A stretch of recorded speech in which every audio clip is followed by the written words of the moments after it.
कहा संकल्प करो। बलि ने कहा 3 पैर का क्या संकल्प? तो वामन ने कहा नहीं, बिना संकल्प के कुछ नहीं होगा। शुक्राचार्य ने कहा यह संकल्प पे इतना ध्यान क्यों दे रहा है?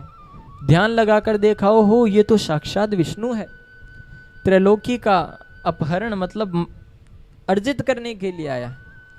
बलि को यार का इसको बोल दे, कुछ मैंने देने की संकल्प नहीं किया, भगवान फिर कभी पधारिएगा। बलि ने कहा गुरु मैं झूठ क्यों बोलूं? कहा देखो 8 जगह झूठ बोलने से पाप नहीं लगता। पत्नी से कि आपने कोई बात बतलाई, कोई बेचारा आपका शत्रु आया दुख रो, यार उसने उसको सारी बात बतला दी, इसलिए स्त्री के पेट में कोई बात रहती नहीं है। क्यों? यह श्राप उन्हें दिया गया था युधिष्ठिर द्वारा, जब कर्ण की बात उन्होंने उनसे छुपाई थी और कर्ण उन सभी के द्वारा मारा गया था। जब पिंडदान का कहा तो युधिष्ठिर ने कहा आपने मुझसे यह बात छुपाई, इसलिए आज के बाद कोई भी स्त्री अब पेट में बात छुपा कर नहीं रख पाए। हंसी विनोद में कभी झूठ निकल जाए तो उसका दोष नहीं, कन्या की प्रशंसा करनी हो तो झूठ निकल जाए तो कोई बात नहीं, इन सभी से पाप नहीं लगता है। का अच्छा कहा ठीक।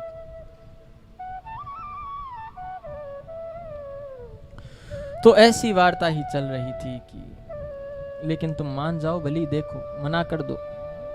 बलि ने कहा भगवान क्यों? कहा ये विष्णु है, तुमसे सब ले जाएगा। कहा मेरे दोनों हाथों में लड्डू है। कहेंगे विष्णु भीख मांगने आया था, भिक्षा लेने आया था, और अगर ब्राह्मण है तो ये 3 से 3.25 लेगा नहीं।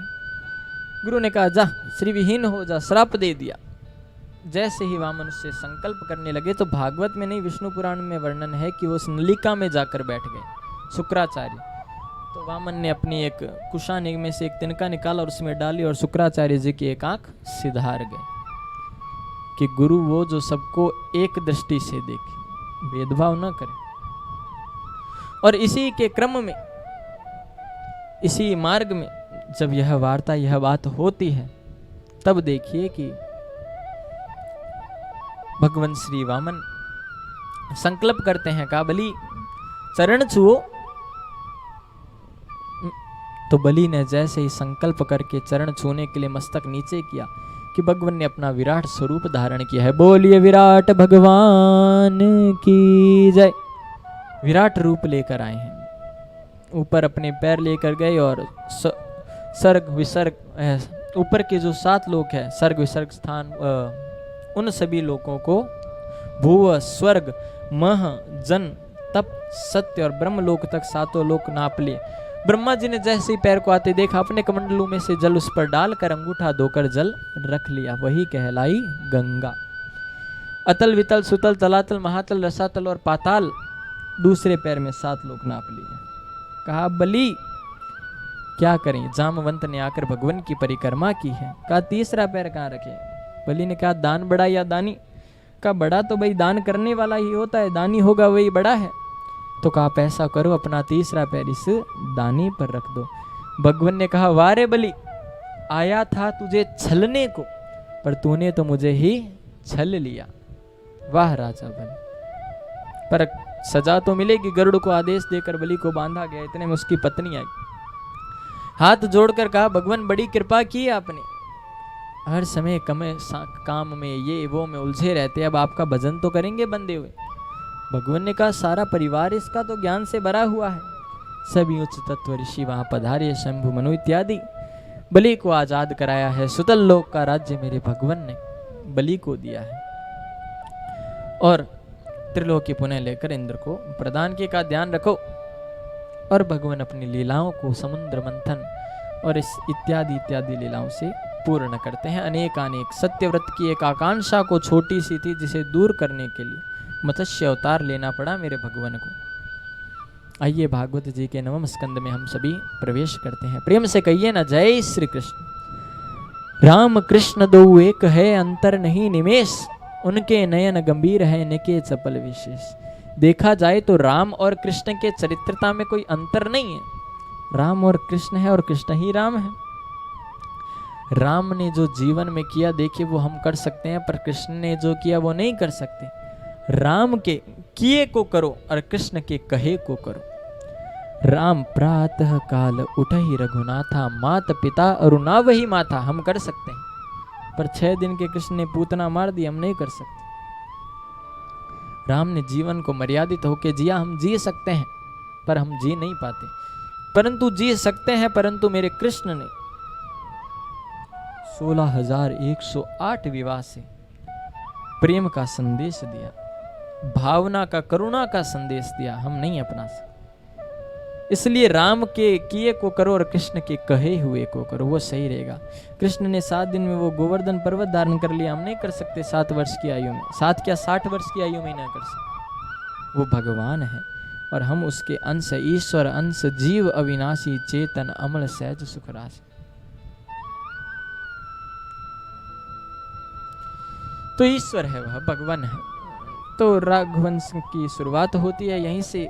सूर्य वंश जिसे कहते हैं कि नारायण पुत्र ब्रह्मा, ब्रह्मा के पुत्र मरीच, मरीच के कश्यप, कश्यप के विवस्वान, सूर्य का वास्तविक नाम विवस्वान है, विवस्वान के व्यवस्थ मनु, और व्यवस्थ मनु के एक पुत्र हुए प्रद्युम्न, जो गलती से शिव के आश्रम में जाने से कन्या बन गए। तो 6 महीने वो कन्या बने रहते, 6 महीने पुरुष बनते, मतलब पुरुष और स्त्री 6 महीने। अंत में उन्हें अपना शरीर त्यागना पड़ा। इन्हीं में एक उनके 10 पुत्रों में थी सरयाती, जिनकी पुत्री का नाम था सुकन्या। बाल चपलता वश जंगल में घूमते समय उसको एक ऐसा छोटा टीला बना हुआ दिखाई दिया और उसमें से 2 छेद में से रोशनी आ रही थी। उसने तिनके उसमें डाल दिया, जिससे उसके अंदर थे ऋषि च्यवन, और च्यवन ऋषि के ऊपर दीमक लग गई थी। भक्ति में उनको पता नहीं चला, तो राजा को न चाहते हुए अभी पुत्री का विवाह उनसे करना पड़ा। पर उन सुकन्या ने उनको अपने पति के समान बड़ी ही प्रेम से, इज्जत से सदैव रखा और उनका सम्मान किया। अश्विनी कुमारों ने उन्हें उनकी वापस पुनः दोनों आंखें लौटा दी।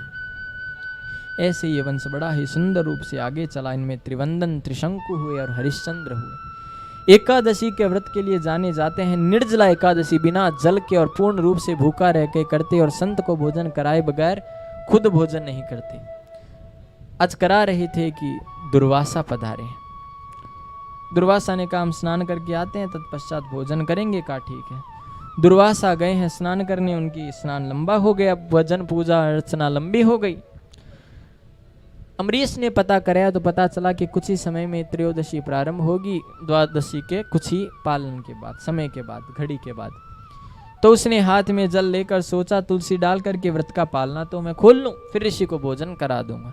इतने में दुर्वासा आया और कहा तुम ऐसा कर्म करते हो। अपनी जटा में से जटा उखाड़ कर फेंकी और कृत्या नाम की राक्षसी उत्पन्न हुई, मारने को दौड़ी है ऋषि अम्बरीश को। अम्बरीश ने हाथ जोड़कर कहा अगर मैं गलती हूं तो मुझे मार दिया जाए। इतने में ही भगवान का चक्र आया और उस कृत्या का नाश करके दुर्वासा के पीछे पड़ गया। दुर्वासा इधर जाए उधर जाए, बचाने की स्तुति करे पर कोई बचा नहीं सका। 1 साल बाद विष्णु के पास पहुंचे। विष्णु ने कहा तुम्हें मेरा भक्त ही बचाएगा। 1 साल बाद आए हैं तो भी आज वहीं पर अम्बरीश हाथ में अंजलि लिए कि मैं बिना संत को भोजन कराए नहीं करूंगा। आकर चरणों में गिर गए अम्बरीश के। दुर्वासा कहा क्या है, क्षमा करो। तो कहा देखिए भगवान, अगर मैंने भगवान में, ईश्वर में और संत में कभी कोई भेदभाव नहीं किया हो तो ये लौट जाए, ठीक है। और उसी के साथ दुर्वासा को उन्होंने उठाया है, क्योंकि देखिए भगवान जो है, भगवान पराधीन भक्त अहम भक्ति देव च, कि मैं अपने भक्त के पराधीन हूं, उसकी भक्ति के पराधीन, इसलिए भक्ति बड़ी है। बड़ा ही सुंदर वंश चला। नभग नाभाग के वंश में यह अम्बरीश हुए हैं। त्रिवंदन त्रिशंकु के वंश में आगे चल करके यह हरिश्चंद्र की कथा, कि सत्य के कारण एक विश्वामित्र द्वारा एक परीक्षा के माध्यम से उन्होंने यह तक बता दिया कि हरिश्चंद्र सत्य से विमुख नहीं हुआ। शनि की दशा भी थी और हरिश्चंद्र सत्य से विमुख नहीं हुआ, अपना सब कुछ त्याग दिया। पुत्र की मृत्यु होने पर, रोहिताश्व की मृत्यु होने पर माँ जब उसके चांडाल के यहाँ हरिश्चंद्र कार्य कर रहा था वहां पहुंची तो हरिश्चंद्र ने मना कर दिया कि नहीं, आपको कर तो देना पड़ेगा। अपनी साड़ी का पल्लू फाड़ा है और वहीं पर देवी देवता सभी उपस्थित हो गए कि वाह रे हरिश्चंद्र, इस समय भी तो अपने सत्य से विमुख नहीं हुआ। यह उसकी भक्ति थी, यह सत्य का कारण था। सुंदर वंशज में आगे बड़ा ही सुंदर वंश चला, निरूपण बतलाया गया है।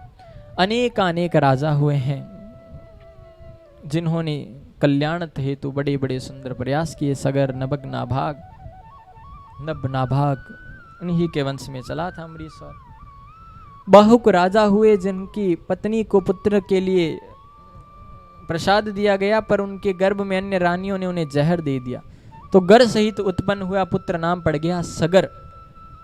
सुमति और केसनी दो पुत्र थी। सुमति ने एक मांसपिंड को जन्म दिया, केसनी ने असमंजस को। और सुमति के द्वारा जो मांसपिंड जन्म दिया गया था उसके 60,000 टुकड़े कर दिए गए, और उस 60,000 टुकड़ों से संतान बन गई। राजन ने यज्ञ किया। अश्वमेघ तो इंद्र घोड़ा चुरा कर ले गया। इंद्र जब घोड़ा चुरा कर ले गया वहां से, तो उसके पुत्र 60,000 ने भूमि को इतना खोजा कि वो सगर से सागर बन गए। तब से उसका नाम सागर है। इंद्र उनको घोड़े को लेकर कपिल मुनि के आश्रम में बांध गया। उन्होंने सोचा ये ढोंगी अब नाटक कर रहा है, मारने दौड़े। कपिल भगवान ने नेत्र खोले, सारे भस्म हो गए। असमंजस ने प्रार्थना की तो उन्होंने आकर कपिल भगवान ने असमंजस के पुत्र अंशुमान द्वारा, तो कपिल भगवान ने कहा कि जो गंगा है उस समय लाई हुई वही आपका कल्याण कर सकती है। तो उन्हें गंगा को लाया गया, पर गंगा कैसे आई? असमंजस की प्रार्थना से नहीं आई, अंशुमान की प्रार्थना से नहीं आई, दिलीप की प्रार्थना से नहीं आई, भागीरथ की प्रार्थना से वह पधारी है। दुर्वलोक होते, सप्तऋषि मंडल ब्रह्मलोक से होते हुए, भगवान शिव की जटाओं में होते हुए, सुमेरु पर्वत के माध्यम से होते हुए आगे बढ़ते बढ़ते वह पधारी, और फिर हिमालय से निरंतर बहती, और उसके स्पर्श से उनका कल्याण हुआ। रघु, अज रघु, उनकी कीर्ति कितनी फैली हुई है। इन्हीं के नाम से वास्तविक में इनका नाम सूर्यवंश पड़ा, रघुवंश पड़ा। सूर्यवंश तो था ही, और रघुवंश पड़ा क्योंकि मुख्यतः यहाँ पर बिना किसी के यज्ञ के संतान नहीं होती। इनके घर भी आज यज्ञ हुआ है, और क्षीर चरु रूप में जब भगवान लेकर उसे प्रकट हुए, तीनों रानियों में समान भाग से उसको बांटा गया। समय आने पर नौमी तिथि मधुमास पुनीता अभिजीत शुक्ल पक्ष हरिपुरीता। नौमी तिथि मधुमास पुनीता को भगवान राम ने माता के गर्भ से जन्म लिया है, कौशल्या के, पर बड़े बनकर आए। मैया ने कहा छोटे बन जाओ और रो, तो राम जी छोटे बन गए और रोने लगे। तब कहा जाता है कौशल्या हितकारी श्री रामचंद्र कृपालु भजमनु हरण भव भय दारुणम नव कंज लोचन कंज मुखगर कंज पद कंजारुणम कंदर्पे अगणित अमित छवि नव नील नीरज सुंदरम पटपीत मानहु तड़ित रुचि सुचि नौमि जनक सुतावरम भजुदीन बंधु दिनेश दानव दैत्य वंश निकंदनम रघुनंद आनंद कंद कौशल चंद्र दशरथ नंदनम सिर मुकुट कुंडल तिलक चारु उदारु अंग विभूषणम आजान भुज सर चाप धर संग्राम जित खल दूषणम इति वदति तुलसीदास शंकर सहज मुनि मनरंजन मम हृदय कंज निवास कुरु कामादि खलदल गंजनम मनुजाहि राचे हो मिलहि सौबर सहज सुंदर सांवरो करुणा निधान सुजान सीलु स्नेह जानत रावरो एहि भांति गौरी असीस सुनसिय सहित हिय हरसी अली तुलसी भवानी पुज पुनि पुनि मुदित मन मंदिर चली जानी गौरी अनुकूल सिय हर सुन जाहि कही मंजिल मंजिल मोल बाम अंग फरकन लगे सिया भर रामचंद्र जी की जय पवन सुत हनुमान की जय। रामचंद्र ने जन्म लिया है। भय प्रगट कृपाला दीन दयाला कौशल्या हितकारी, कौशल्या के ऊपर उपकार किया है। हर्षित महतारी मुनि मनहारी अद्भुत रूप विचारी लोचन भिरामा तनु घनश्याम निज आयुध भुजचारी भूषण मनमाला नयन विशाला शोभा सिंधु खरारी कई दुई जोरी अस्तुरि तोरी कही विधि कुर अनंता माया गुण ज्ञानानतीत अमान पुराण भरंता करुणा सुख सागर सब गुण आगर यही प्रताप जही संता यह चरित्र जय गावई हरिपद पावही ते नहीं तरही भवकूपा। सुखदेव जी परीक्षित को संक्षिप्त में श्री राम कथा सुना रहे हैं। राम के जन्म हुआ है, चारों भाई राम लखन भरत और शत्रुघ्न का नामकरण इत्यादि हुआ है। अपनी सभी कलाओं को सीखने में निपुण रहते हुए गुरु के साथ निकलते हैं, गुरु से शिक्षा इत्यादि प्राप्त करते हैं। आयु होने पर गुरु के साथ पधारते हैं और जनकपुरी में एक धनुष पर प्रत्यंचा चढ़ाकर भगवान उनकी तोड़कर उनकी सभी का सीता जी से वहां पर विवाह करते हैं, और हमारे भगवान का विवाह होता है सीता से। बोलिए रामचंद्र भगवान की जय। बड़ी आनंद से उल्लास से यह मन रहा था। राम का जिस मुहूर्त में राज्याभिषेक होना लिखा हुआ था, कैकेयी द्वारा अपने 2 वचन मांगे गए। राम को 14 वर्ष का वनवास और भरत का राज्याभिषेक। राम निकल पड़े हैं, सीता सहित साथ में लक्ष्मण भी पधारे हैं। उर्मिला से कहा कि देवी तुम अपने नेत्रों में के भी अश्रु मत लाना। भरत ने जब राम चले गए तो सभी उनके साथ गए हैं। भरत आकर के मैया को बहुत कुछ बतलाते हैं, कई सौगने खाते हैं और कभी उस पर बैठे नहीं। तमसा नदी के किनारे सबको सोता छोड़ मेरे भगवान वहां से पधारते हैं। अनेक अनेक निशाचरों का इत्यादि का उद्धार करते हैं। सुरपंखा का भगवान उद्धार करते हैं। केवट उद्धार इत्यादि प्रसंग है।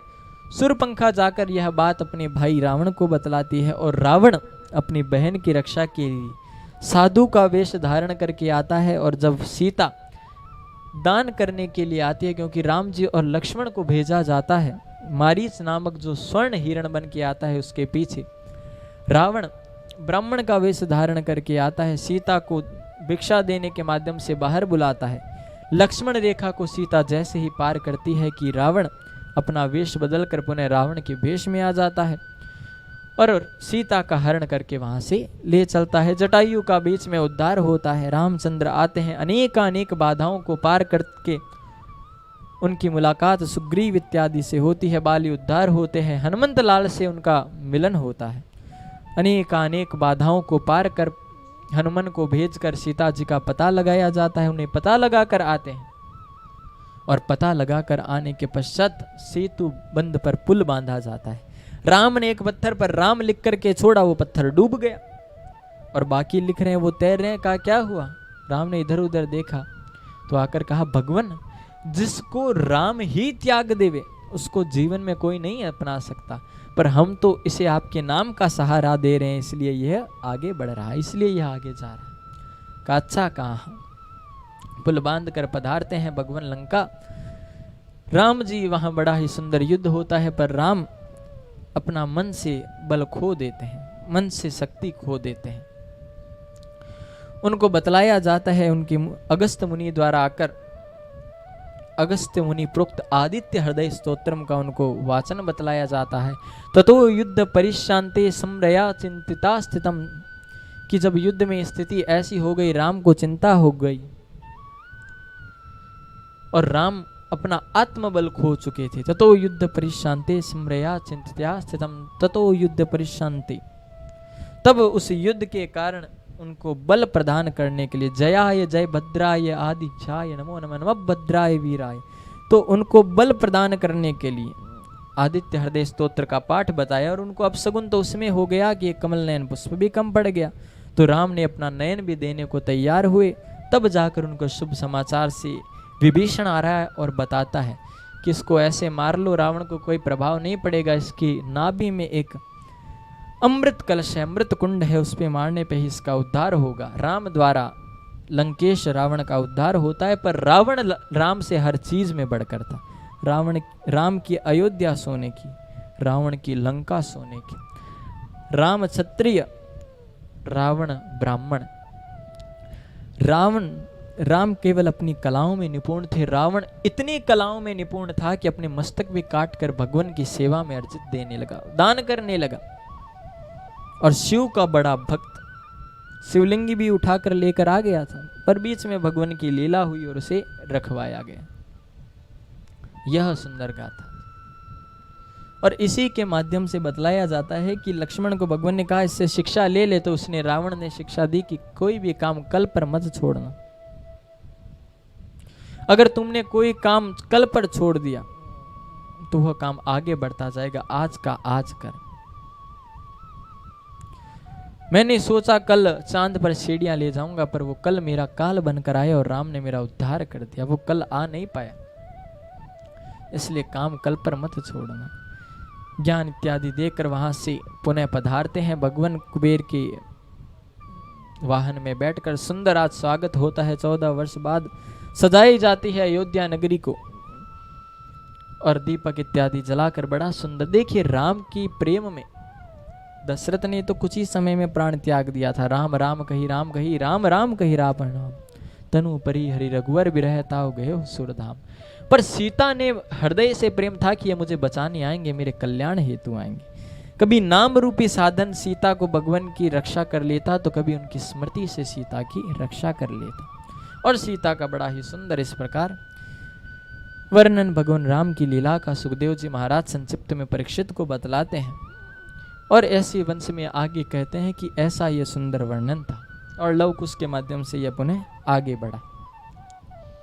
चंद्रवंश का निरूपण करते हुए कहते हैं कि नारायण पुत्र ब्रह्मा, ब्रह्मा पुत्र अत्रि, अत्रि पुत्र चंद्रमा पुत्र, अत्रि के चंद्रमा, चंद्रमा के बुद्ध और बुद्ध के पुनर्वा, आयु सुतायु सत्यायु रय जय विजय, इन्हीं का वंश बड़ा ही आगे बढ़ा। घादिक ऋषि हुए जिनके हुए ऋचिक गलती से कलश आपस में जो मतलब अपनी उनकी जो पुत्री थी वो तो ऋचिक मुनि से ब्याही गई, तो उन्होंने कहा कि भाई कुछ कहूँ जिससे कि मेरे जो दामाद है वो ऐसा करे कि हमारे घर भी पुत्र जन्म लेवे। तो दामाद ने जो 2 कलश बनाए वो उल्टे हो गए आपस में। जो सासू को पीना चाहिए था वो बहू पी लिया और बहू को पीना था वो सास ने पी लिया। इसलिए जो क्षत्रिय होकर भी ब्राह्मण बन गए वो हुए विश्वामित्र। विश्वस्य आमंत्रम मित्र इत्र विश्वामित्र। एक से हुए जमदग्नि, जमदग्नि पुत्र परशुराम कि पिता के महत्व को जानते हुए माता का भी सिर धड़ से अलग कर दिया, पर पिता की कृपा से पुनः वह सिर आकर लग भी गया। पिता की मृत्यु पर 21 बार अपनी भुजा उठाकर प्रण लिया कि शस्त्र विहीन इनको विहीन करके मानूंगा, और 21 बार शत्रुओं से विहीन करके ही परशुराम माने। बड़ा ही सुंदर इनमें वंशज हुए। निरूपण आगे बढ़ता गया। सुंदर सुंदर मुचकुंद मान धाता इत्यादि की उत्पत्ति होती है। नहुष राजा का वर्णन है और इन्हीं सुंदर वर्णन राजाओं में एक राजा हुए ययाति, जिनका विवाह हुआ देवयानी से। ये ब्राह्मण है और वो शुक्राचार्य की, तो कैसे हुआ? तो देवयानी एक बार जल विहार में अपने विहार हेतु बाहर गई, उसके साथ उसकी सहेली शर्मिष्ठा थी।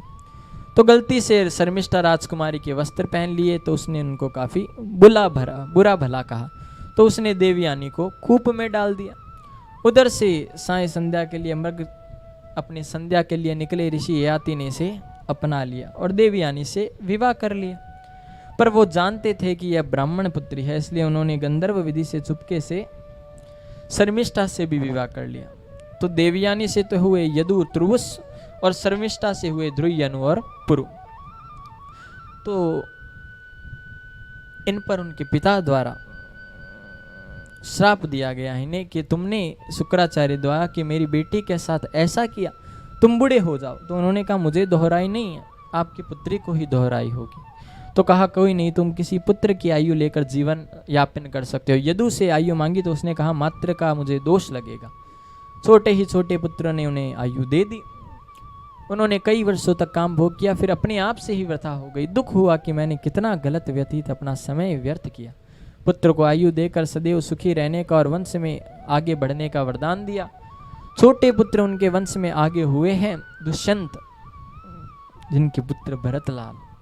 कौन नहीं जानता जिन। अब देखिए भरत हमारे 3 हुए, जड़ भरत, राम के भ्राताश्री भरत और दुष्यंत नंदन भरत, जिनके कारण से नाम भारत पड़ा। इन्हीं के वंश में आगे हुए रंतिदेव की अकाल पड़ गया, परंतु अब केवल थोड़े से अब चावल ही बचे थे घर में कि उनका प्रसाद लगाकर पाने को हुए कि एक ब्राह्मण आया भिक्षा मांगने लगा, तो चावल ब्राह्मण को दे दिया। कहा भूखे मत रहिए। एक चंडाल 5 कुत्तों को लेकर आया और जल पीने लगे। अब तुलसी हाथ में लेकर के उन्होंने कहा मुझे जल चाहिए, तो वो जल भी उसे देते हुए कहने लगे कि हे भगवान, साईं इतना दीजिए, मालिक इतना दीजिए, जामे कुटुंब समाए और मैं भी भूखा ना रहूं और साधु ना भूखा जाए। कि हे ईश्वर, हे भगवान, जीवन में इतना देना कि बस मेरे घर पे आया कोई व्यक्ति भूखा ना जाए।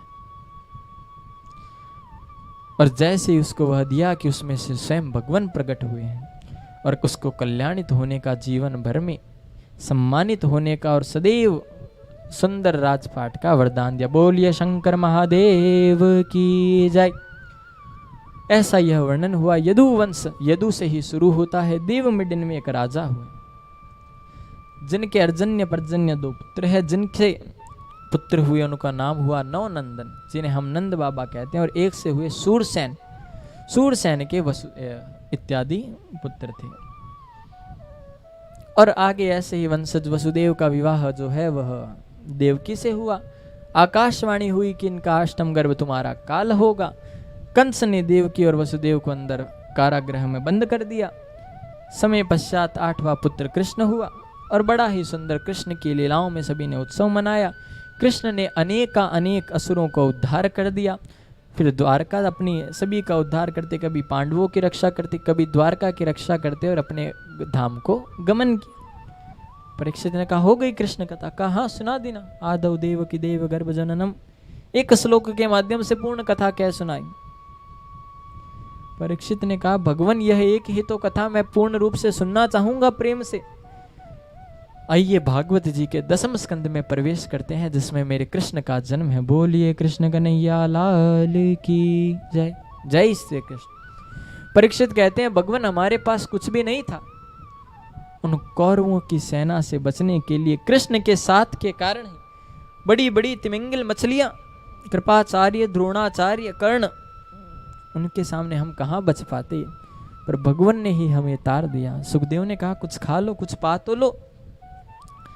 परीक्षित कहते हैं भगवान मैंने भूख पर विजय प्राप्त कर लिया और उस खाने के ही पीछे मुझे यह श्राप मिले था, इसलिए आप बस कृष्ण कथा सुनाइए। सुखदेव कहते हैं कि तुम्हारी इच्छा कृष्ण कथा में है तो मैं विस्तार से सुनाऊंगा। कि संपूर्ण पृथ्वी पर काल बढ़ने लगा, उत्तरोत्तर पृथ्वी की यह सीमा हो गई कि वह जल में जाने वाली थी। गाय का रूप लेकर ब्रह्मा के पास जाकर प्रार्थना की है कि भगवान मुझे बचाइए। सभी देवी देवताओं ने प्रार्थना की है जाकर। ब्रह्मा जी गाय को लेकर, देवताओं को लेकर विष्णु के पास पधारे और जाकर के विष्णु भगवान ने उन्हें यह बात अब पूर्ण रूप से समझा दी थी कि इस प्रकार से ये करके तुम सभी मुझसे पहले ही चले जाओ और वहां पर तुम्हें ये करना है और इस प्रकार से मैं अवतार लूंगा। कहा ठीक है। उग्रसेन नामक मथुरा के राजा थे जिनके पुत्र हुआ। जब संतों से पता कराया गया तो पता चला कि जो पुत्र है वो तो दुष्ट है, तो उसे लता पताकाओं में बहाकर राजन उग्रसेन ने बहा दिया। उसका पालन शूरसेन ने किया। वसुदेव का कंस का पालन एक साथ हुआ। नारद जी आए और कंस को आकर बताया कि ये तुम्हारे पिता नहीं है, वो है तुम्हारे पिता। कंस ने जाकर की तपस्या की, शिव को प्रसन्न किया और शिव ने एक धनुष दिया कि इसे कोई तोड़ेगा नहीं और जो इसे तोड़ेगा वो तुझे छोड़ेगा नहीं। कहा ठीक है प्रभु। आज्ञा प्राप्त कर वहां से वह लौटता है। अपनी पूतना, अग्गासुर, बक्कासुर, व्योमासुर, अरिष्टासुर, केसी, दिन बड़ी बड़ी अपनी सेना में असुरों को शामिल कर पहले जाकर अपने पिता पे ही आक्रमण किया। पिता को अंदर बैठा दिया कारागृह में, खुद राजा बन गया। भक्त भगवान का नाम सब बंद, केवल ओम कंसाय नमः होगा। दुर्बुद्धि के लक्षण थे तो कंसाय नमः शुरू करा दिया। पाप अब और बढ़ने लगा। अब सोचा कि मेरी एक ही बहन है देवकी, उसका विवाह मैं वसुदेव से करा दूं, बचपन से उसके साथ रहा हूं। दोनों को विवाह हुआ है। भाई छोड़ने जाता है, देखिए अनेक हजार घोड़े दिए हैं, 500 रथ दिए हैं, बहुत सारा धन दहेज रूप में दिया है। ले जाने लगा है कि आकाशवाणी हुई कि अरे दुष्ट कंस, जिस देवकी को आज बहन बनाकर तू ले जा रहा है उसे छोड़ने विदाई देने, उसी का अष्टम गर्भ तेरा काल होगा। 8वां पुत्र पुत्री संतान नहीं, 8वां गर्भ तेरा काल होगा। कंस दुर्बुद्धि तो है ही, तो सोचने लगा कि इसका पुत्र मेरा काल होगा, इसकी संतान अगर ये ही नहीं होगी तो संतान कहां से हो।